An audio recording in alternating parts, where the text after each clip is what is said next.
So I've been interested in guys who get it and guys who are on that journey. And I've got two sort of small projects that I will briefly touch on.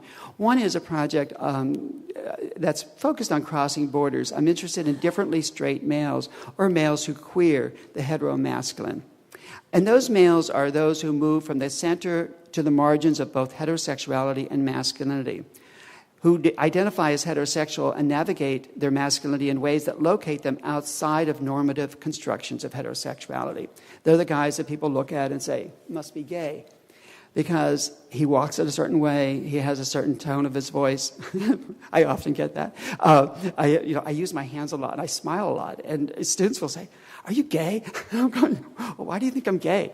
And, well, you talk really fast. And I go, really? And you have a high voice. I do. And you move your hands. Used to.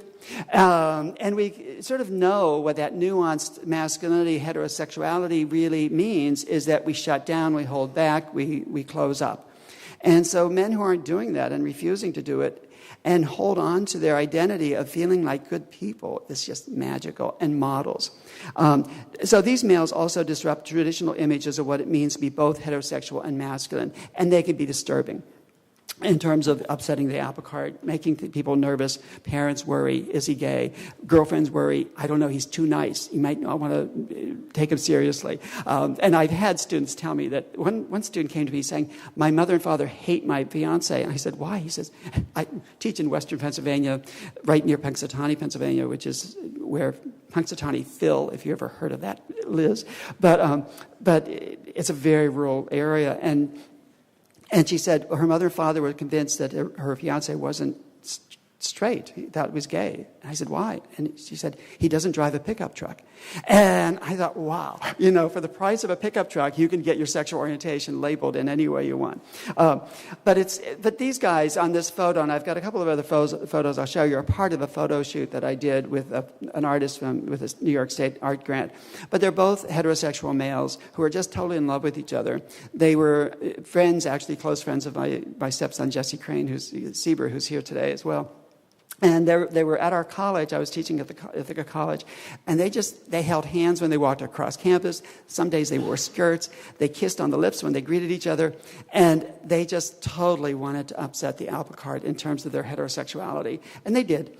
And they inspired me, along with a few other males that I knew, to do a photo shoot of differently straight guys. And also develop sort of a label for that. Because one of the things that they talked about, and many men who are outside of traditional heterosexual masculinity, but are heterosexual, say, there's no words for me. I don't know how to explain myself. There's no vocabulary. There's no typology. And while I want to do away with typologies oftentimes, like the bi, straight, gay continuum, they're useful because they give us verbs. They give us words. They give us meaning. And so one of the ways that we can think about some of these guys is that there may be straight sissy boys who just cannot be sissies. They just are. And they're feminine in terms of their presentation, but they're straight. But they always have to explain themselves. No, I'm really straight. No, I'm really straight. Whether to girls that they want to date or to boys who want to date them. The second is the social justice straight queers. And this is from an article, so you can get it later if you want. But social justice straight queers are the ones that are really standing up for equal rights and really determined to do that. And by doing that, they risk their social capital within the heteromasculine community. Again, explaining themselves. Elective straight queers are ones who are going to dance clubs, enjoying themselves, partying in gay clubs and having a great time, but then go back to work the next day being totally straight and not telling anybody where they went, but at least they're willing to go into gay space or into women's space, either one. And the committed straight queers are the guys that I just showed you, who just live their lives like, who cares, I'm going to be me, and I'm going to join the margins and live my life over here because I like it better than over here in the center. Stylized straight queers, the one who take on the metrosexual look. And then there's a whole bunch of males, I think, who live in the shadows of masculinity, who experience their differentness inside, but they don't know how to live it outside. They sit in the room of their dorms at the colleges. They sit in the barracks of their military base. They sit in the background and the backdrop, and they hide away because they don't like the homophobic put-downs. They don't like the sexism. They don't like the violence. But there's no vocabulary. There's no organization. There's no way that they can envision being different. And there's certainly few role models for them in terms of who they had as fathers or who their people were in terms of who's around them. So males can change. And I'm always interested in finding out how that happens. We've been interviewing some guys, differently straight guys. We select them. We know who they are when we see them. Or else we just say, we're doing this project, and somebody says, I know a guy you need to talk to. And so we call him, and we get a hold of him, and we do hour-long interviews and tape them. And we're interviewing males who define as heterosexual, but who experience a heterosexuality in ways that I just described in terms of queering it up, so that they are strongly feminist, are willing and do have acknowledge their feminine qualities and exercise them. And the third criteria that we have is that they are really engaged and committed to being in space and in relationship with people who identify as gay. And so that means whatever it means to them. And when we have done these interviews, we haven't finished coding all the ones yet that we have, but in the ones that we are, we're finding some really common themes. One is we ask them, we're looking in the coding, so what promotes it? What provokes you, these guys, to move into being differently gendered, differently masculine in terms, and differently heterosexual? And significant is parents, either the mean father that I don't ever want to be like, guys will say, or the nurturing father that just wouldn't let me be any other way except a nurturing male who didn't care what people thought about my sexual orientation, who just had a strong mother who was very strong in her feminism and very close to her son. Those are two major, major themes. Their identity, they say, comes out of acknowledging a shift from experience. They say that they don't identify with being masculine for the most part. They identify with being human. So they've let go of that term, masculinity, for themselves because the default is to fall into that standard modality.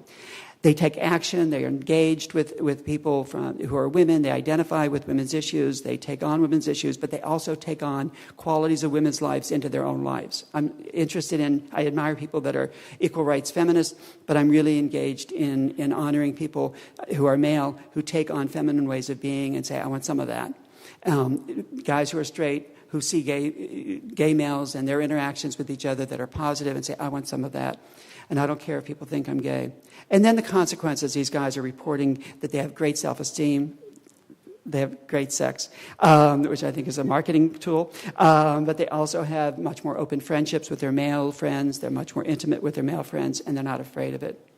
They talk about challenges, they talk about being treated as if they're gay, they get ragged on, they get dissed, they had chickens. One guy said he had chickens thrown at him at the cafeteria because he was such a fag the day he wore a skirt to high school. And they feel some separation, but they're able to do some separation of sex and gender. They're able to do some critical analysis. They're resilient. They commit to it, and they're staying with it, and they're finding each other, and they're seeking out other guys that are like them as their friendship network, so they don't have to perform the hegemonic heteromasculinity. They're seeing benefits in the way they are experiencing their lives, as I said, and they've got a global political awareness that gender and gender issues, feminism, gay rights, is more than just about what's happening in their neighborhood, their best friends, but they've got a global awareness of what's happening to women and to gay people all over the globe. And with that, nothing's going to change them, they are telling us. So what's possible, and for the sake of time, I'm going to skip this slide, but what's possible is that, and the implications is that we need to do something to really affirm and recognize boys and men's emotionality, confirm the legitimacy of female influence in their lives, invite understanding, support expressiveness, letting go of our own stereotypes, not treating men's groups when we're running men's groups. Now I see men, up until a while ago, I was still working with batterers.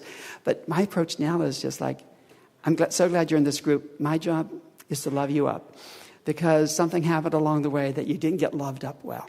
And that's the job that we have to do. And so this is the work that we need to hold in our hearts as we do it.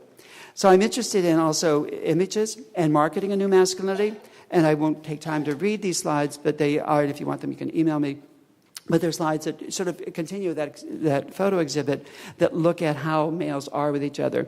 Two straight guys, high school guys from Massachusetts, who are totally straight and totally into each other in terms of their relationship. I show this slide in public talks, and people say, oh, they are so gay. And they're not. But they talk in their relationship with each other about how much they love each other, how much they mean to each other, how they cry on each other's shoulders, how they snuggle when they're watching movies. And they just don't need a girl in order to snuggle with another person.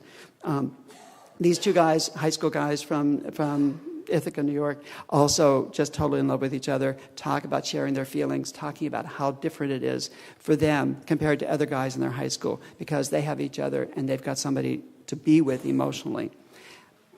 So we have to remake masculinity. It requires looking to the intersections and making visible what's possible. And once we know that's possible, we know we can reproduce it. We just have to figure out how. So thank you very much.